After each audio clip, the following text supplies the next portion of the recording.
Bem, estamos gravando. Obrigado pela presença de todos vocês aqui na nossa continuação da unidade 2, né, ética geral e especial.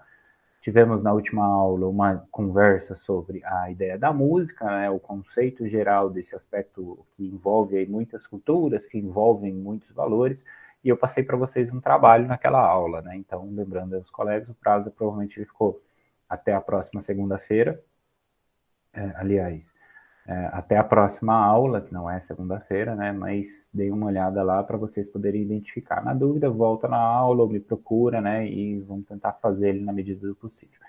Nós já vimos as normas, né? Eu deixei separado aqui para vocês se localizarem aí depois. Então, a gente começou falando da norma de educação continuada, depois falamos então dos princípios básicos do cumprimento do código, preceitos e salvaguardas aplicáveis a contador interno, contador externo, né? Aquele que é empregado e aquele que presta serviço, e agora a gente faz uma introdução ao código, que é basicamente assim, partindo do pressuposto de que vocês nunca tiveram na vida a experiência da análise crítica, a experiência de ler o próprio código, de saber até mesmo que ele existia, tá? É isso que prevê a nossa ementa, para quem está realmente do zero. Por isso que ela vai lá da ética ideológica, passa aqui pela geral especial, para daí depois se aplicar na profissional, tá bom?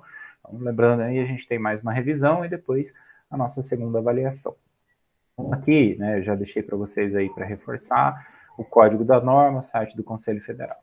Em relação ao material de hoje, como é pouco conteúdo, eu vou ser bem breve, tá? Então, se surgir aí alguma curiosidade, alguma dúvida, vocês podem ficar à vontade. Mas a proposta da aula é fazer essa introdução, para que vocês percebam que o código de ética ele não é só esta norma, né? Então, nós já vimos a base que circunda o código, que acompanha ele, que são esses princípios e as eventuais circunstâncias, ameaças, etc., nas outras normas, e esse material ele tem que ser complementar ao que vem a ser o próprio código de ética. Então, de onde é que vem essa ideia do código de ética? Ela vem mais ou menos lá de 1950, né, que nós tivemos o 5º Congresso Brasileiro de Contabilidade, organizado e sediado no município de Belo Horizonte, em que foi criado efetivamente o primeiro código de ética. A discussão ela antecipa isso. Né? A ideia dos profissionais daquela época ela vem antes disso, mas a sua formalização ela ocorre justamente neste congresso, com a publicação, digamos assim, né, o tornar público a ideia e a oficialização de um código, ou seja, a unificação de normas e regras e condutas e deveres e etc., para um único material que veio a ser denominado depois, então, de Código de Ética Contábil. E lá é interessante que vocês percebam, né, que a gente já tinha essa premissa, né, aqueles profissionais daquela época já tinham essa expectativa do que hoje, por exemplo, a gente vê como a própria norma de educação de formação continuada, né? Então, lá havia dentro da relação, o capítulo 6, na primeira versão do Código de Ética, deveres em relação à cultura e ao ensino. O artigo 25 dizia: é dever do contabilista estar sempre a par dos últimos progressos da contabilidade e ciências afins, né? Devendo procurar contribuir com o seu esforço e dedicação para o constante aprimoramento da doutrina e das técnicas, então, contábeis. Isto é um trecho que é apresentado, inclusive, no livro.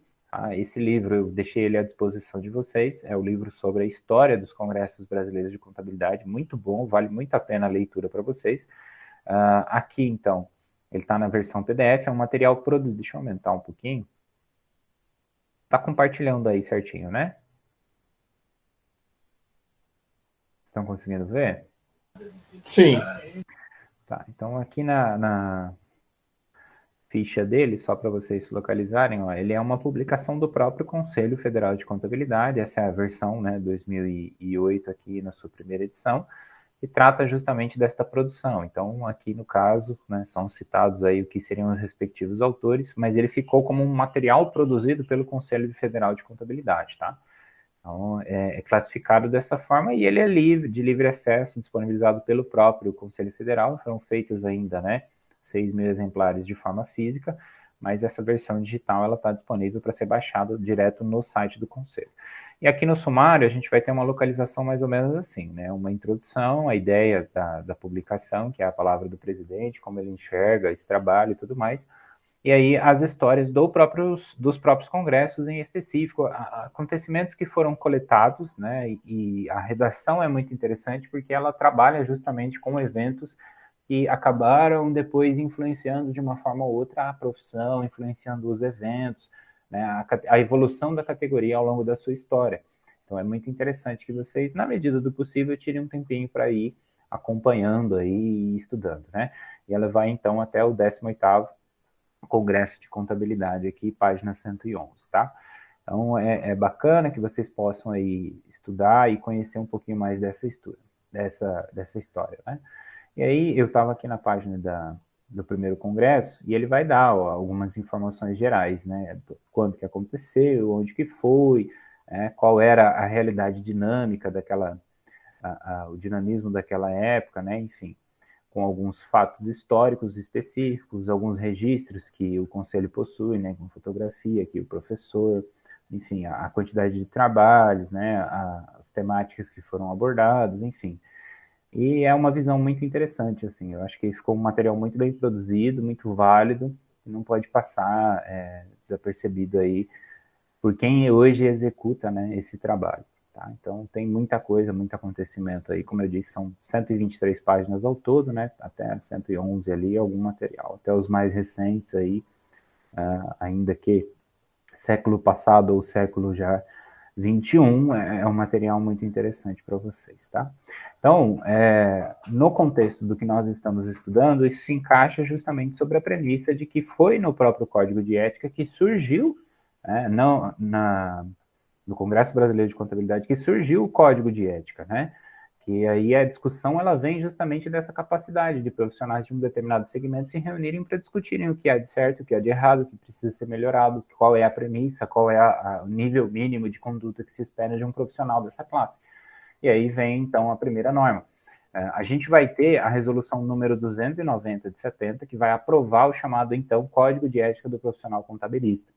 Aí depois, em 1996, a gente tem a 803, que é outra resolução, aprovando o Código de Ética do Profissional Contador. E esta segunda etapa acontece ali entre 96 e entre 2019. Há um processo, né, de uma organização das normas internacionais, um trabalho muito árduo em muitos setores diferentes, né, da área pública, da área comercial, da área de custos, os aspectos gerenciais, enfim, é realmente uma readequação das normas brasileiras de contabilidade para que tudo ficasse em uma confluência, né, em uma ordem com as normas internacionais. E aí a estrutura das normas brasileiras de contabilidade, ela passa a existir de uma forma mais clara, mais organizada, desse tempo para cá.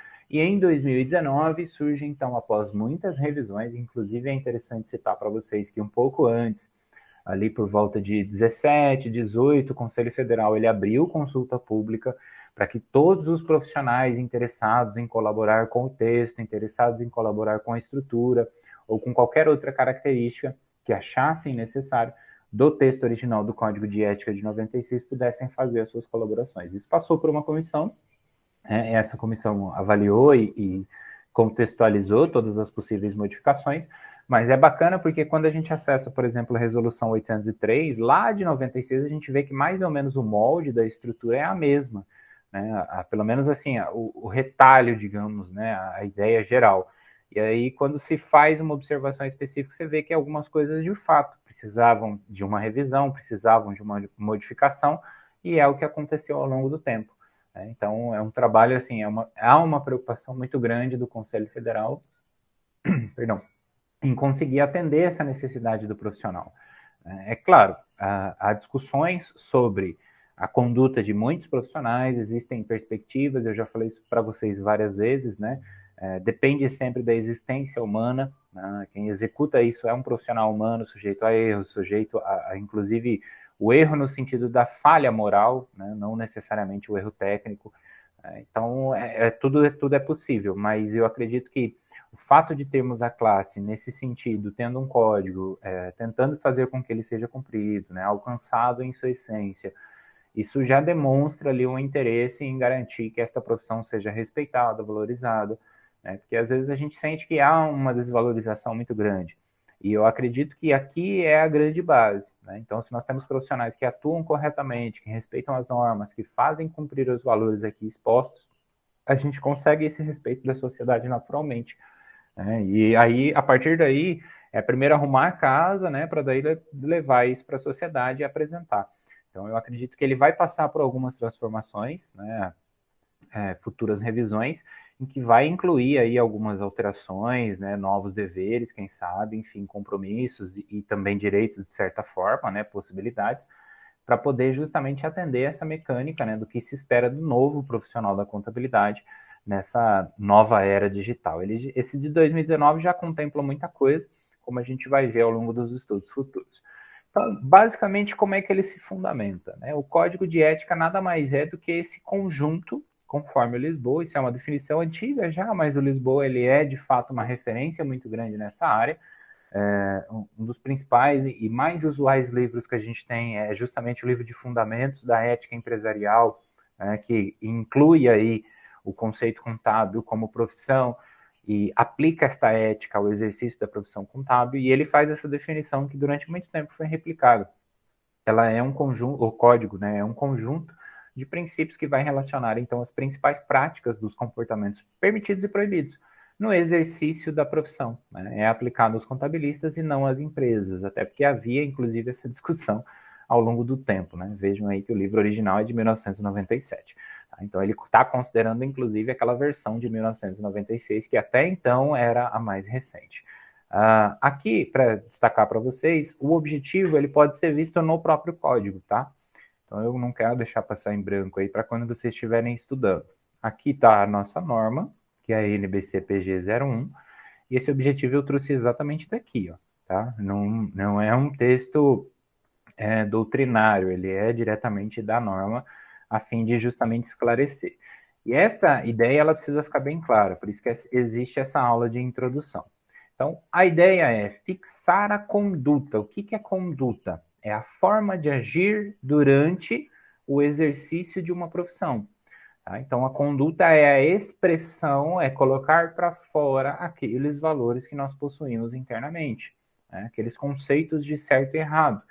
Isto acontece pela aplicação do filtro que nós temos da chamada consciência. Tá? Então, a dinâmica é exatamente aquilo tudo que a gente estudou. Então, a partir desta premissa, a gente vai ter a fixação de uma conduta, ou seja, isto é certo para todos e isto é errado para todos. Estes são os deveres e estas são as proibições. Beleza? Acho que é fácil de entender esse conceito inicial, né? Aí, aqui, né, complementa ainda nos assuntos relacionados à profissão e à classe, porque existem deveres para com a classe ao longo do trabalho contábil, né? A gente tem um compromisso, isso inclusive está no juramento que vocês vão prestar, a fim de que seja identificado lá o quão comprometidos vocês estão com a classe contábil que vocês vão fazer parte. Seguindo aqui, a gente tem o item 2 e o item 3. A conduta ética do contador deve seguir os preceitos estabelecidos nesta norma, nas demais normas de contabilidade e na legislação vigente. Tá? O que quer dizer isso? Quer dizer que, olha, não é só o código. Você precisa estar atento que, a partir do momento que você descumpre o critério recomendado para, por exemplo, a mensuração de ativo imobilizado, segundo a norma específica tal, legislação tal, assim, né, especificando aí os conceitos, você também está aferindo, de uma forma ou de outra, a conduta moral e ética da profissão. Porque você faz este compromisso de cumprir não somente o código, mas as normas como um todo. Bacana, é importante lembrar e conceituar isso aí. E o item 3 é para que não haja discussões quanto ao processo, né, de diferença, ou, enfim, pelo conceito formação, pelo conceito responsabilidade, etc. Que o código, ele se aplica também ao técnico de contabilidade, né? Porque durante muito tempo também houve essa discussão para que a gente pudesse chegar a um consenso, ok? Então, no exercício da prerrogativa profissional, o técnico, para fins de análise ética, digamos assim, ele está equiparado, sem dúvida alguma, ao profissional contador. Né? E já há um consenso muito grande, e hoje, felizmente, a gente avançou bastante e percebe que não há diferença. Né? Aqueles profissionais mais antigos tinham acesso a uma formação, o bacharel, que são os 4 anos, ou o curso técnico, que seriam 2 anos, mas a essência dos dois acaba sendo a mesma. Né? E aí os profissionais técnicos também podem exercer a profissão da mesma forma, enfim, nas mesmas condições. Bacana? Alguma dúvida?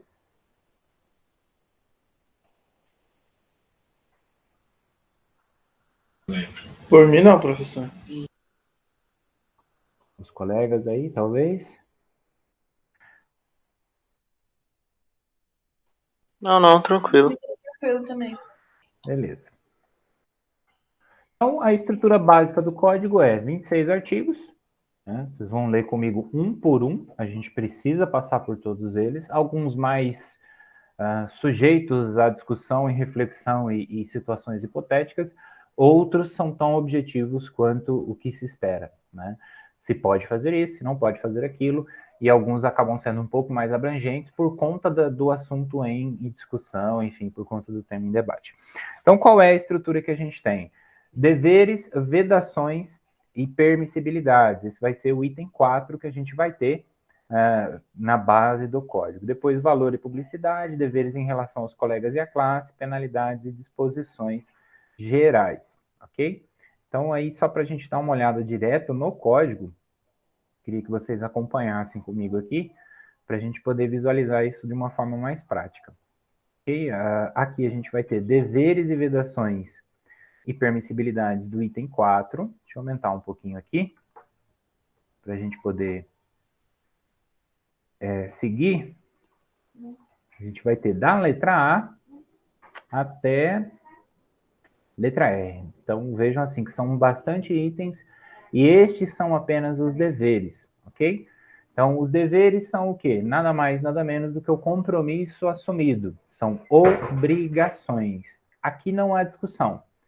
Você não discute mais a partir do momento que você exerce a profissão se você vai fazer ela com zelo ou não. Não fez, está descumprindo o código. Não é possível que haja esse debate mais, salvo, né, numa revisão, numa alteração posterior da norma. O item 5 vão ser, então, desempenho das funções, as vedações. Vejam que aqui a norma, ela inclusive tenta esclarecer, né, no trabalho, na atividade, no desempenho da sua atividade. São as proibições. Que isto, né, também por óbvio, vedações significa então proibições, são as negativas que o código faz, como por exemplo, ao ferir, né, que aí essa expressão ela vem sendo utilizada justamente com base na legislação, que ela também usa a mesma terminologia, nada mais é do que ganhar, né, receber para si, provento em função do exercício profissional que não decorra exclusivamente de, por exemplo, sua prática lícita. Aí a gente vai discutir, né, ver item por item, mas aqui ele está falando nada mais, nada menos do que, olha, você não pode fazer contabilidade para uma atividade que é considerada pela legislação ilícita, né, ou seja, ilegal. Não é prevista em lei, que não tem, o que é previsto em lei como proibida, melhor dizendo, né, que são a maioria dos casos, ok? E as vedações também não são passíveis de discussão, né? A gente discute o processo interpretatório, mas a gente não altera a ideia base ou fixa ali do código. Então, o fato de termos, né, aqui, por exemplo, na letra A, vedado ao contador assumir direto ou indiretamente um serviço de qualquer natureza com prejuízo moral ou desprestígio para a classe. A gente pode até discutir o que é o prejuízo moral, o que é o desprestígio. Mas uma vez categorizado que este serviço que foi prestado, né, essa atividade, ela causou o prejuízo ou causou o desprestígio, você está indo contra o código. Então, a discussão, o raciocínio crítico depende desta interpretação, mas não da norma em si, né, dos conceitos que ela apresenta, a fim de que também, né, não seja algo extremamente autoritário. E aí, no item 6, ainda na mesma lógica, o contador pode, que são as permissibilidades, né? Então, isso significa que você pode ou não fazê-lo. Então, na medida do possível, a gente pode ou não fazer, né? No interesse do profissional. Você não é nem obrigado, ou seja, não é um dever, e você também não é proibido de fazê-lo. Publicar um trabalho científico e técnico assinado sob sua responsabilidade. Trabalho científico, artigo, monografia, tese, etc, etc. Trabalho técnico, relatório, avaliação, etc. Tá? Então, é possível que isso ocorra. Aqui eu costumo, para ajudar no entendimento, falo sempre para o pessoal, por exemplo, aqui, ó, transferir o contrato de serviços a seu cargo a outro profissional com a anuência do cliente. Então, está sobrecarregado, passa o trabalho para outro profissional. Ou, enfim, né, por outras razões, isso também acontece. Aqui na letra C, transferir parcialmente a execução dos serviços a seu cargo a outro profissional, mantendo sempre como sua responsabilidade técnica. É por essa razão, por exemplo, que é muito comum que a gente veja nos escritórios de contabilidade a profissão do auxiliar contábil. É aquele profissional que ainda não tem o registro, né, normalmente, está fazendo faculdade ou já formou, mas não vai tirar o seu registro, está trabalhando para outro profissional e todas as demonstrações, elaborações de informações contábeis que ele faz, as declarações, etc., ele faz em cima de um registro profissional que é aquele que o supervisiona. Normalmente é o sócio do escritório, o dono do escritório, como a gente diz. Então, essa terceirização, digamos assim, deste trabalho. E aí, qual é o compromisso que o código pede? Fala, olha, caso você efetue o trabalho dessa forma, obrigatoriamente você precisa manter a responsabilidade técnica. Então, se ele errar, você erra também. Né? Então, a ideia é mais ou menos nesse sentido.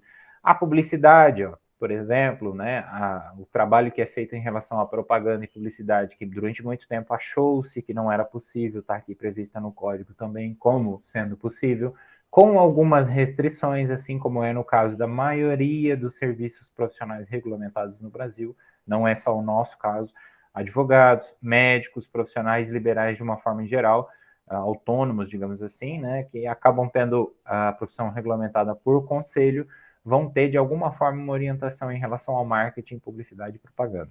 Tá? Então a gente vai estudar isso também. A valorização depois já é uma outra seção, né? Item 7, 8, 9 até o item 15, em relação especificamente ao valor e a construção de valor do negócio e a publicidade dos serviços profissionais.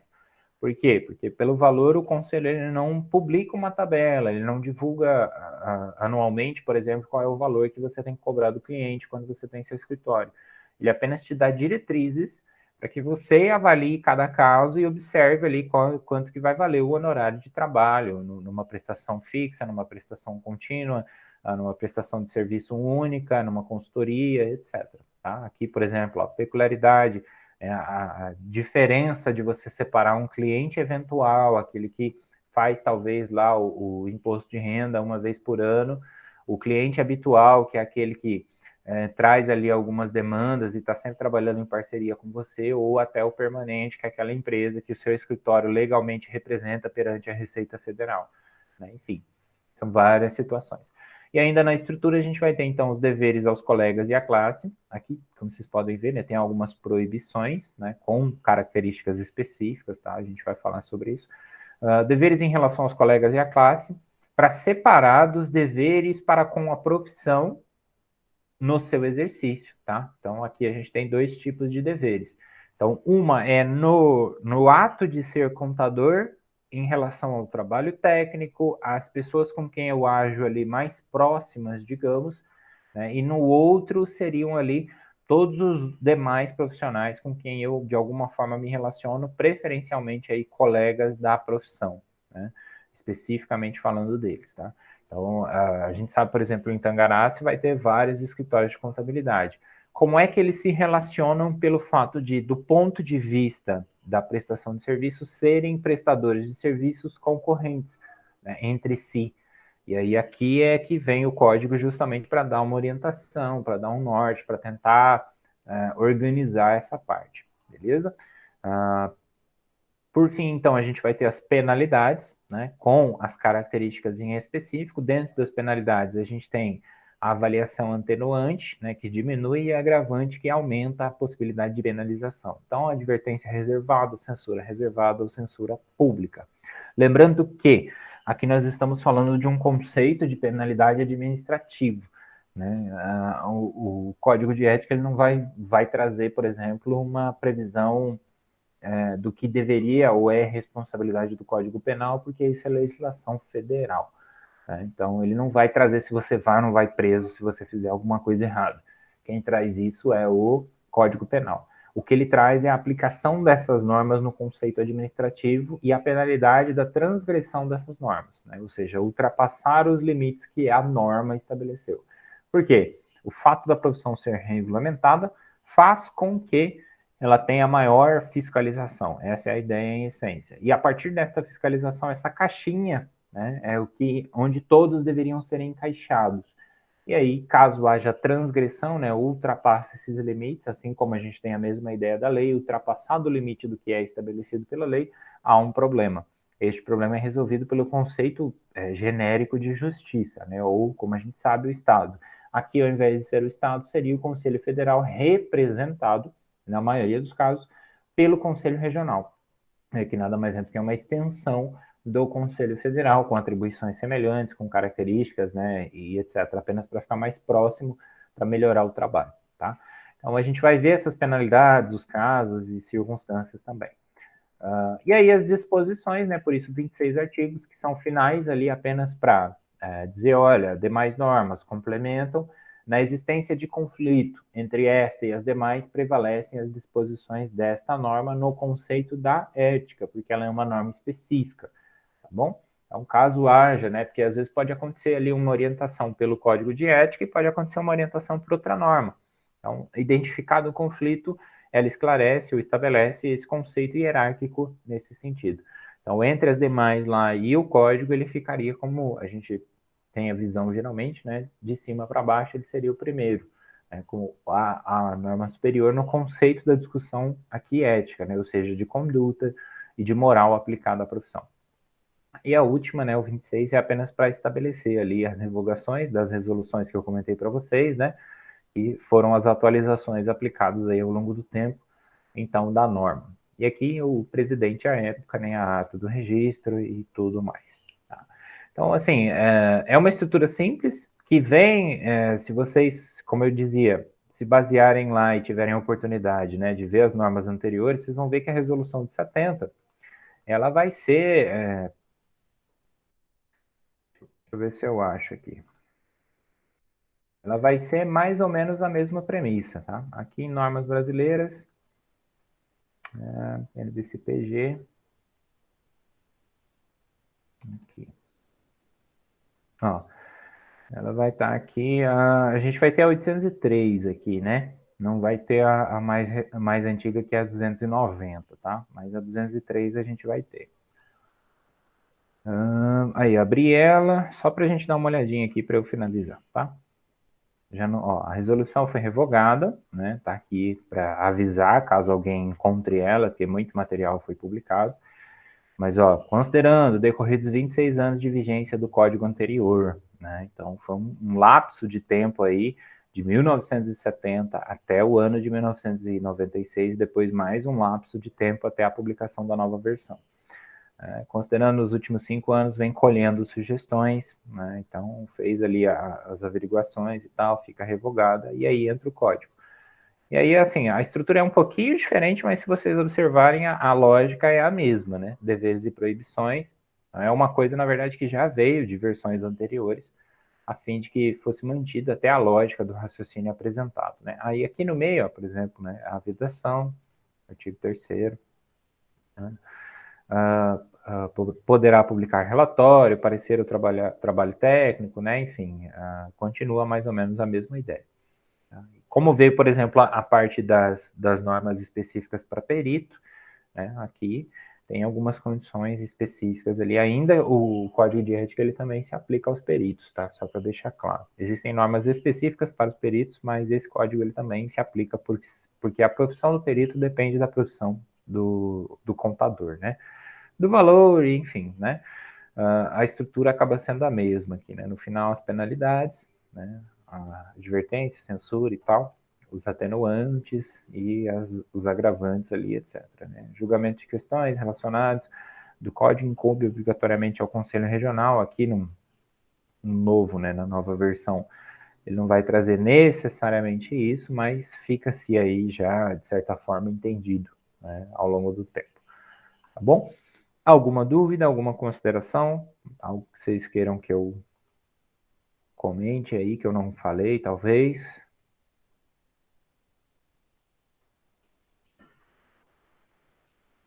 Super de boa, posso cobrar na prova. Já leram o código, não leram?